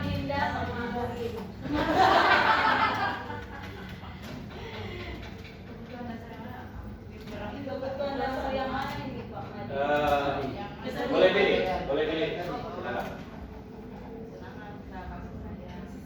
Misalnya yang Oke, jadi kalau ini pengalaman sebagai orang tua, contohnya untuk anak saya yang kedua yaitu Boim, orangnya lebih romantis. Jadi semua ustazah yang mau baku dapatin dia mau peluk akang dulu. Nah, jadi ketika hanya DP ustazah marah, pasti dia akan merasa DP ustazah sebenarnya sayang pada dia. Karena itu dia lebih cenderung ke sifatnya yang agak romantis, jadi dia butuh kasih sayang. Nah, itu. Dan untuk sebagai orang tua, karena mungkin di rumah dia sering diperlakukan mau apa-apa mau peluk, jadi itu yang dia ada dia curahkan di sekolah. Oke, terima kasih. Baik, terima kasih Bu. Sekarang kita lanjut ya. Sekarang ini, dari tadi kita kan sudah mempelajari 5 kebutuhannya. Sekarang posisi kontrol guru. Bagaimana cara kita melakukan suatu posisi kontrol, itu kita akan coba pelajari.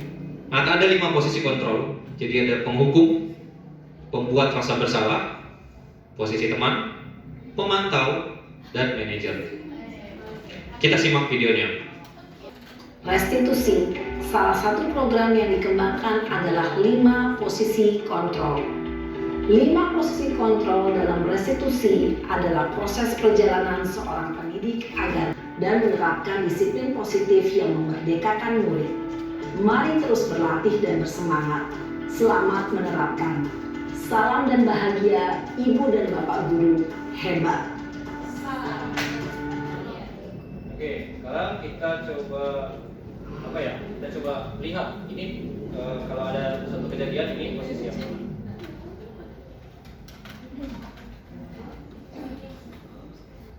Oke, ini siapa yang mengatakan? Posisinya maksudnya. Saya kecewa sekali dengan kamu. Apa? Ya saya mengerti di guru maksudnya. Posisi kontrolnya. Apa? Posisi kontrol apa? Penghukum. Saya kecewa sekali dengan kamu. Nah, kita bisa tinggal di sini. Jadi kalau penghukum itu menghardik, menunjuk, menyakiti, menyindir. Nah, menunjukkan kekecewaan mendalam itu membuat rasa bersalah. Itu alasan. Kita coba lihat ya. Jadi yang ini membuat rasa kamu tidak pernah benar melakukannya. Penghukum ya, karena dia menyindir seperti itu. Lalu, ayolah lakukan demi saya, teman. Bagaimana kamu bisa menyelesaikan masalah ini? Manajer, kamu selalu yang paling terakhir. Kamu selalu yang paling terakhir.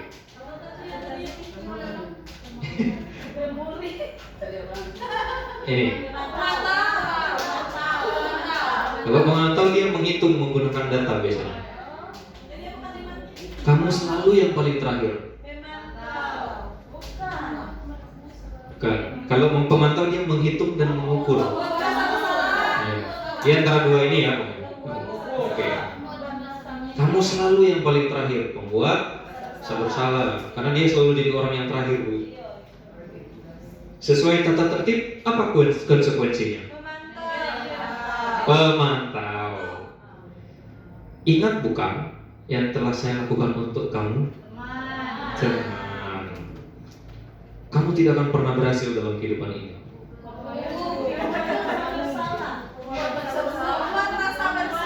Iya. Sekarang kita, masih ada ya? Apa rencanamu untuk menyelesaikan ini? Jadi Bapak Ibu, ketika kita menghadapi murid, mari kita mulai memilih kata yang akan kita gunakan ya. Minimal jangan langsung berapi begitu. Jadi gitu, pelan-pelan aja. Oke, segitiga restitusi. Ini bagian terakhir. Mengapa kita taruhnya paling bagian terakhir? Karena ini akan menerapkan semua yang kita sudah pelajari. Oke. Yang pertama, tindakan yang pertama ada paling bawah, menstabilkan identitas. Intinya begini Bapak Ibu, ketika kita menghadapi masalah anak, ketika dia ada satu masalah, jangan langsung serbu dengan pertanyaan. Biarkan dia bercerita hingga emosinya balik. Kalau dia butuh 2 jam ya 2 jam itu dalam proses menstabilkan identitas dulu. Kalau identitasnya sudah stabil, baru kita validasi tindakan yang salah. Kita sudah belajar tadi bahwa setiap tindakan memiliki alasan. Nah, itu di alasan itu yang akan kita gali dalam validasi. Nah, yang terakhir adalah menanyakan keyakinan. Kenapa tadi kita belajar keyakinan kelas dan sekolah? Supaya nanti sebentar kita bisa menanyakan keyakinannya. Makanya kita perlu di sekolah ini, kita perlu buat dulu keyakinannya. Kalau sudah punya, kita tanam dulu keyakinannya. Baru kita bisa mulai untuk melakukan restitusi seperti itu. Oke, kita lihat ini ada video seorang guru mencoba melakukan restitusi.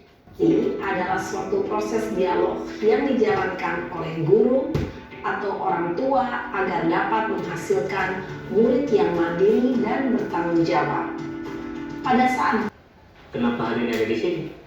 Kesel Pak, kesel banget. Masa aku dikatain tukang fitnah Pak? Baik. Kami akan cerita Pak Kilan. Bapak Ibu, mungkin setelah menyaksikan video tadi, kita jadi berpikir, kadang-kadang masalah kita tidak seideal itu dan murid kita tidak seproaktif itu ya. Iya. Jadi Bapak Ibu, dalam proses restitusi itu tidak harus dilakukan langkah per langkah harus seperti itu. Kita itu seharusnya fokus pada tujuannya. Ingat, tujuan dari restitusi tadi ada 3. Yang pertama, anak harus mandiri. Anak menjadi bertanggung jawab dan menjadi merdeka. Merdeka maksudnya itu adalah dapat berdiri dengan kekuatannya sendiri. Ya. Jadi bukan fokus pada langkah-langkahnya, tetapi pada tujuan kita. Pada tujuan kita ketika menghadapi murid. Di tangan Bapak Ibu ada 3 kasus. Kita akan mengerjakannya dalam bentuk kelompok. Mungkin yang sebelah sini boleh jadi satu kelompok ya. Jadi yang sebelah sini satu kelompok. Kemudian ini boleh. Ibu ini mungkin bagaimana?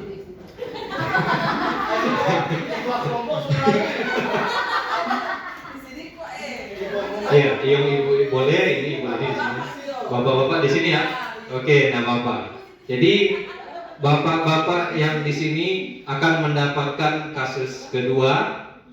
Ibu-ibu yang di sana akan mendapatkan kasus pertama, dan ibu-ibu yang di sini akan mendapatkan kasus ketiga. Silakan dibaca kasusnya dan kita akan bahas setelah ini. Saya kasih waktu, ya nggak usah lama-lama ya.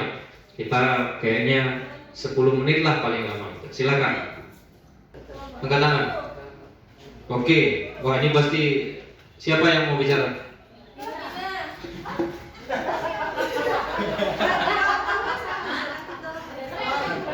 Kasusnya dibicarakan singkat saja. Apa itu, tentang apa? Baik.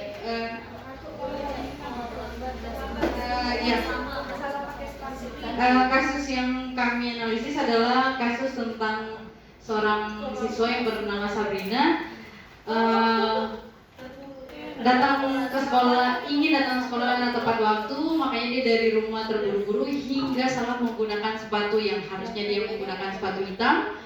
Dia tidak sengaja menggunakan sepatu yang berwarna coklat. Kemudian sampai di depan pintu kelas, guru di sini yang bernama Pak Lukman memberikan dia hukuman dengan mengambil sepatu dari Sabrina dan tidak diizinkan untuk digunakan selama 1 hari penuh selama di sekolah, dan tidak mau tahu dengan alasan yang Sabrina sampaikan.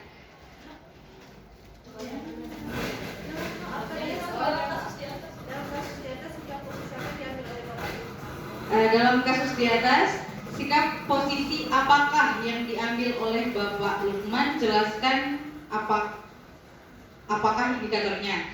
Ya, jadi dari kelompok kami memilih sikap yang diambil oleh Bapak Lukman adalah posisi penghukum, karena dia menempatkan Sabrina sebagai murid yang bersalah dan tidak mau tahu dengan alasan yang disampaikan oleh murid tersebut. Dan dia berkeyakinan bahwa siswa yang bersalah harus diberikan hukuman tanpa tahu apa efek atau dampak bagi Sabrina yang tidak menggunakan sepatu selama seharian di sekolah. Selanjutnya ditampung oleh BPM Sul.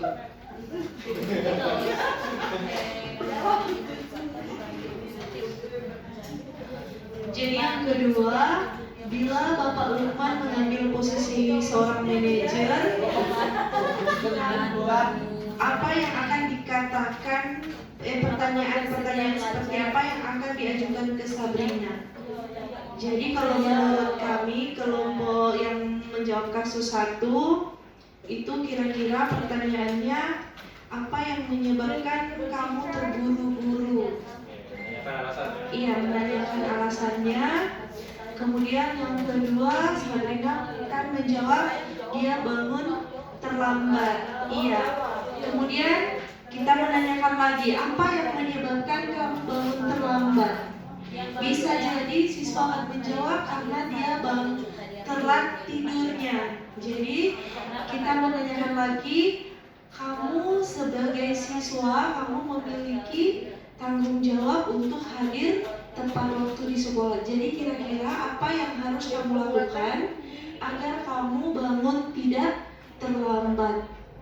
Mungkin Sabrina akan menjawab, saya akan tidur lebih early, lebih cepat.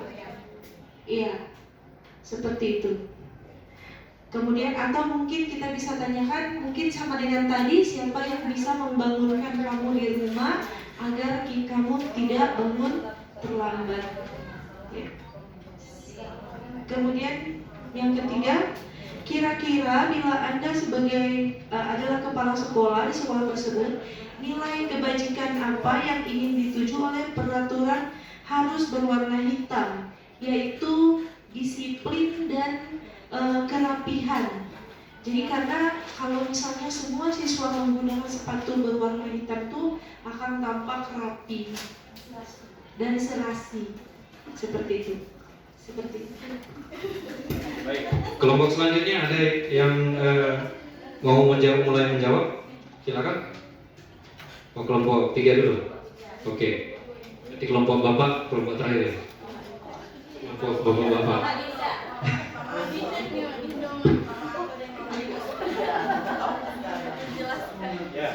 Silakan.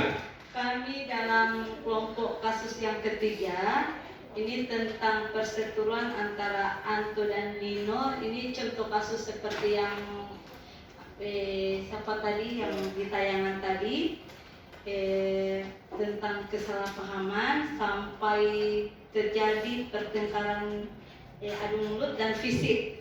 Kemudian ini langsung saja posisi kontrol apa yang telah dipraktikkan oleh kepala sekolah dan Ibu Suti, hal-hal apa saja yang dilakukan sehingga Anda berkesimpulan demikian. Jadi posisi kontrolnya yaitu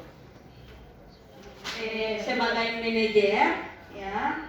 Ini sebagai manajer karena ada beberapa pertanyaan yang ditanyakan, kemudian menggali apa yang terjadi sampai siswa tersebut yang tadinya marah akhirnya marahnya turun, ya, karena diberikan kesempatan.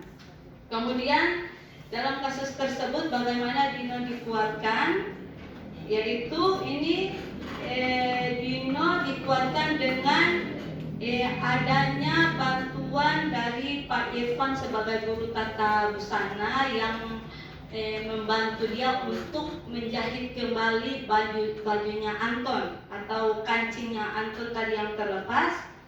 Bagaimana Anton dikeluarkan oleh Ibu Suti, yaitu penguatannya yaitu si Anton, mana ini dia?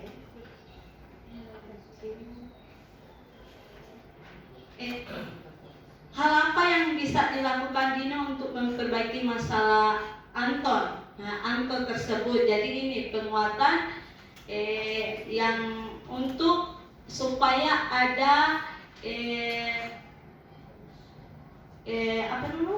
kolaborasi atau kerjasama kembali antara Anton dan si Dino yang tadinya bersiteru, akhirnya mereka pulang sudah saling bergurau.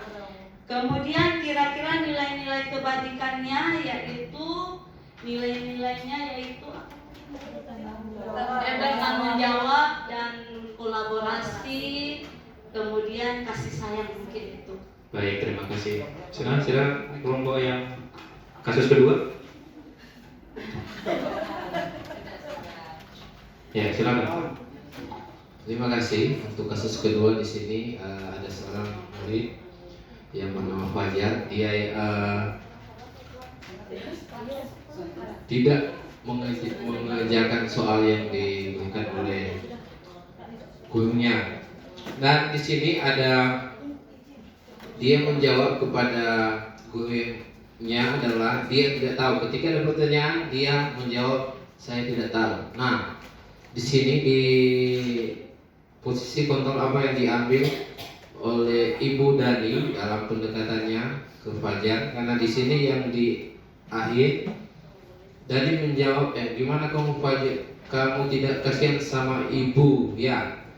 Nah, yang pertama adalah posisi kontrol yang Ibu Dani ambil adalah pembuat rasa bersalah, dan mungkin akan diteruskan oleh Bapak Kurnia.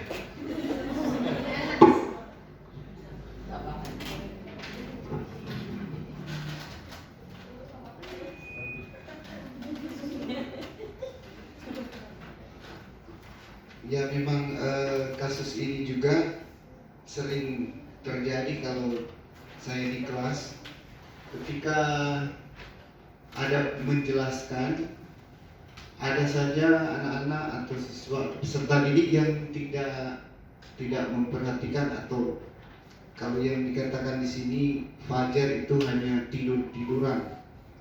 Ketika dipanggil untuk menjelaskan atau menuliskan apa yang dijelaskan dalam papan tulis, ternyata dia memang tidak tahu. Fajar yang tidak tahu oleh yang dipanggil oleh Ibu Dani. Dan di situ Ibu Dani ini ya tidak tahu lagi untuk mengajar Fajar ini, karena memang dia tidak memperhatikan. Lantas Ibu Dani ini langsung menyuruhnya kembali ke tempat duduk. Jadi memang ya saya sendiri kalau menghadapi seperti itu akan lain lagi situasinya. Ya paling membentak-bentak, tapi ya dengan syukur kalau ada kegiatan seperti ini sepertinya diingatkan kembali supaya kita mengontrol emosi. Tapi memang ya kalau saya juga sebenarnya agak gimana ya dengan video tayangan tadi, kalau saya ya mohon maaf ya, saya ambil contoh ini. Saya 2 tahun mengajar di SMA Don Bosco, 13 tahun mengajar di SMA Katolik Theodorus, dan yang paling pokok di situ lingkungan. Kalau di sini cuma orang atau kelas tertentu, saya pikir lama prosesnya. Itu mesti kolektif, baru dia akan yang 1-2 akan mengikuti. Tapi kalau 1-2 yang hanya 1-2 yang nggak bisa.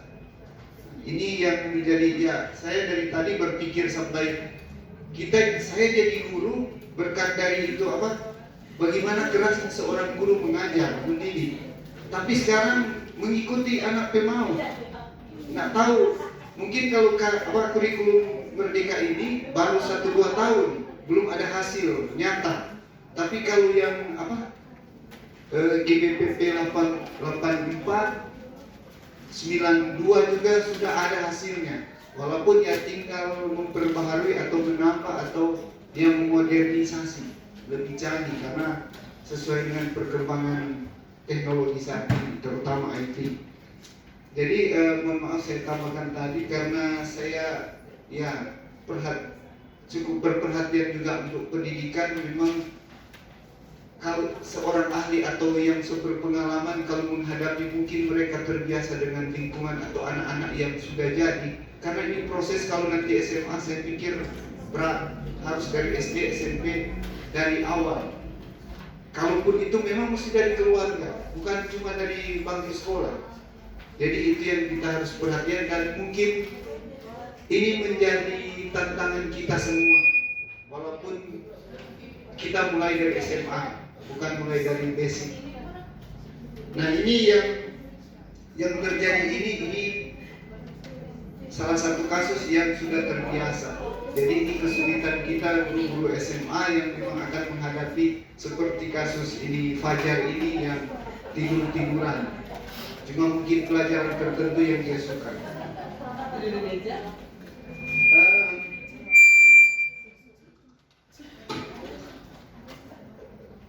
Yang kalau menjadi pertanyaan di sini, yang posisi kontrol apa yang diambil oleh Ibu Dani dalam pendekatan kepada Fajar, mungkin mengarahkan atau dia memberikan semacam nasihat.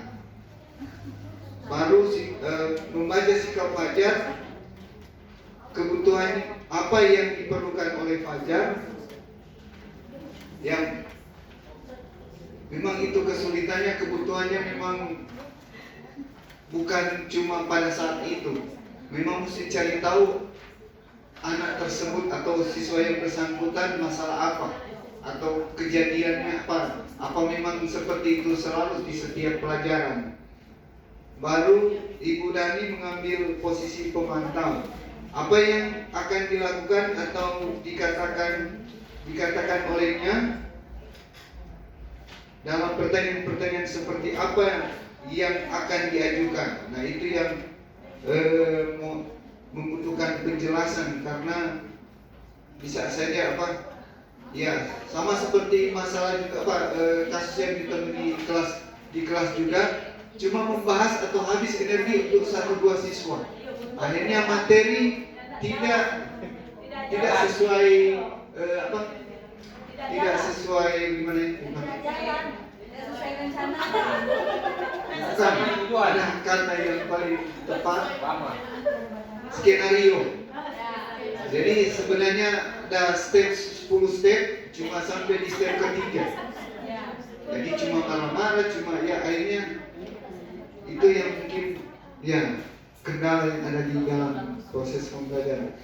Yang terakhir, apabila Anda adalah kepala sekolah, nah ini yang menjadi tanda tanya.